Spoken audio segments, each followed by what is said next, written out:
ஏதானா இல்லடி வழி விடு. இல்ல எங்க போற? என் மாமனை பாக்க போன வழி விடு. மாமன் பாக்குற இன்னைக்கு என்ன புதுசா விஷயம்? என்ன விஷயம் சொல்லு, நாங்களும் தெரிஞ்சுக்கிறோம். என் மாமனுக்கு போலீஸ் உதவி கிடைச்சிருச்சு. அப்ப வர்ற தையிலேயே கழுத்துல தாலி ஆயிடும். தையா? இது ஆடி தைக்கு இன்னும் 6 மாசம் இருக்கு. ஆத்தாடி, அத்தனை நம்மளால தாங்க முடியாதுப்பா. அத்தா கணத்துக்கு ரொம்ப ஸ்பீடு. ஏண்டி தானா கல்யாணம் கல்யாணம்னு ஆசைப்படுறியே, கல்யாணம் பண்ணிட்டு என்ன பண்ண போற? ஐயோ ஐயா வெக்கப்படாம அதான் கேக்குறாங்கல்ல, சொல்ல. சொல்லுவேன், உங்களுக்கு மட்டும்தான் சொல்லுவேன்.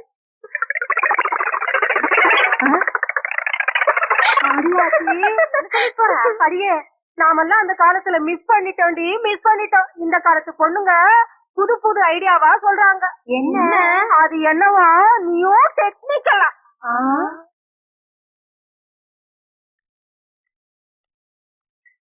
நில்லுங்க.